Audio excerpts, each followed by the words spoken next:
Hey, love. So, are you someone who can manifest a new job or a raise or some other kind of a financial breakthrough, but when it comes to using the law of attraction to manifest love, you really seem to struggle and it's very frustrating for you?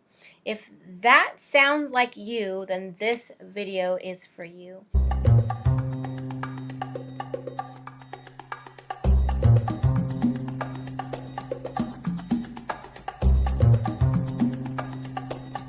I'm Carissa, and I help high vibe women heal their hearts and attract new love. So, does this sound like you? You're really good at manifesting what you need financially and career wise, but when it comes to attracting love, it's just it's like you just hit a wall and you just don't really see results.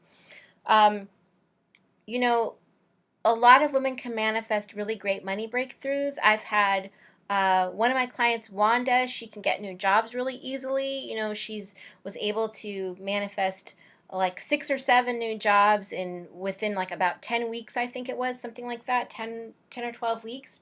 And every time she would get a new job, she'd work on it for a little while, and then she'd be like, I don't like this or I don't like that. And then she would revise her manifesting tool, and then she would go to another job. Or my client Camille, she was able to manifest income outside of her job. Her father just gave her money out of the blue, and he never usually does that. My client Kathleen, she had a neighbor buy her groceries. Another client of mine, she found out her insurance would pay for her son's braces, and that saved her $5,000. So there are all of these little ways that we can manifest money breakthroughs and different things like that. But sometimes it's like we're very good at manifesting the money breakthrough, but not good at manifesting love. I've had other clients who, are at really high levels in their career, but they go on vacations mostly with their girlfriends because when it comes to manifesting love, they're just like hitting a wall. They're not really seeing it. So, why is it so easy for some women to manifest these breakthroughs in their financial lives, but not in their love life? Usually it comes down to limiting beliefs in 2 areas. So, area one is limiting beliefs about what's possible for you. So, here's an example. Here are some examples of what those kinds of limiting beliefs look like. One is I can't have money and love at the same time. So, it's the idea that, like, there's such a thing as too much good for one person. And that can be a really deep belief if your parents said things to you like, what makes you think that you deserve XYZ, and that kind of thing. Or if um, you really had the idea that fairness means things are taken away from you and given to other people. If you had those ideas when you were young, and if you really were taught a lot that, like, if you have something, that means someone else can't have it. And if someone else has something, that means that you can't have it. Like that there's not enough to go around for everybody, not enough good. Then you might have this belief of like, well, I can't have money and love at the same time because that's too much good for one person. You might have the belief that says like jobs are plentiful around here, but like eligible partners are not. So it's the idea that like where you are geographically, it's easy to get a job, but the statistics about the ratio of like single men to single women, if you're hetero, are like not in your favor. um, you know, you might have the limiting belief like about what's possible for you and say like love is more complicated for me than work. Like work has always been easy, love has always been hard. That can be a really powerful limiting belief that is in there, that is keeping you from being able to attract love if you have money.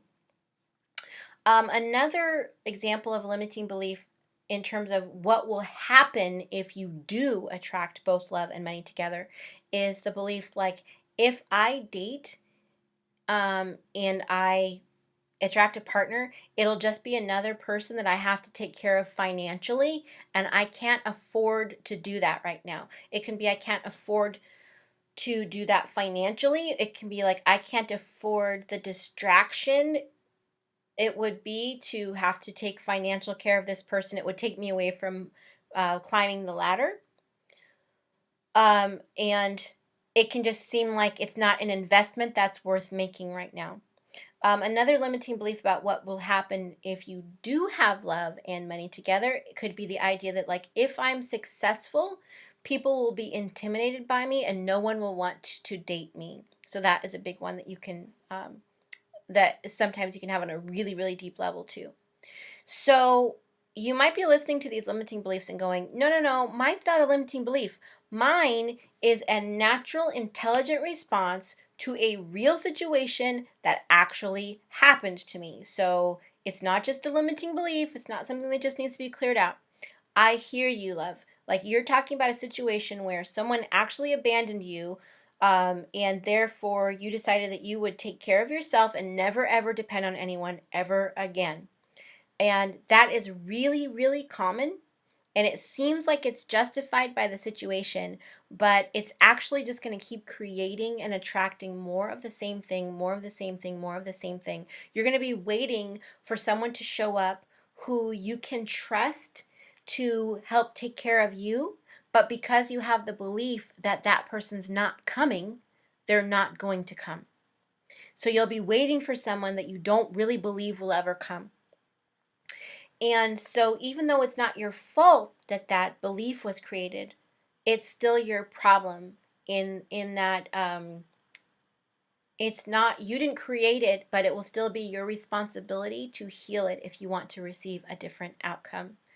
So what do we do about those things? Well, one thing is you can start reprogramming your subconscious mind by affirming that you are allowed to have both love and money. Affirmations usually take about 30 days to start filtering down from the conscious mind, which is where they start, into the subconscious mind, which is where 80 to 90% of your manifesting power is. But most of the time, people don't stick with their affirmations long enough to see a change or see a result. So you can start reprogramming your subconscious mind by affirming, I am allowed to have both love and money. I am allowed to have love and money. I am allowed to have love and money. And just begin with that. And if that affirmation feels too strong, what you can do is you can just meditate on those two concepts, love and money. So you can meditate on that by just saying love and money, love and money, love and money. And if you do that for about 5 minutes and you just close your eyes and feel what that feels like in your body, love and money, love and money, love and money, it will feel pretty good. And if you have a lot of resistance, it will feel much better for you if you just are saying love and money than it will if you keep saying, I am allowed to have love and money at the same time, because that will feel like that might actually trigger resistance and make it harder for you. But if you close your eyes and you just are saying love and money, like, oh, that would feel so nice, that would feel so good, that kind of a feeling comes in for you instead. So you can begin to bring it down into your subconscious mind where it can begin to manifest without triggering that resistance, that extra step of resistance. A third thing that you can do is that you can check out this video about the most important thing that women over 40 need to understand about the law of attraction to manifest love. And for more tips about healing your heart so that you can attract the soulful, deep, stand the test of time love that your heart craves and desires and deserves, subscribe. And remember, self-love is the best love. So put your healing first. Put yourself first, love yourself first, love yourself best, and all other love will flow to you. Take care.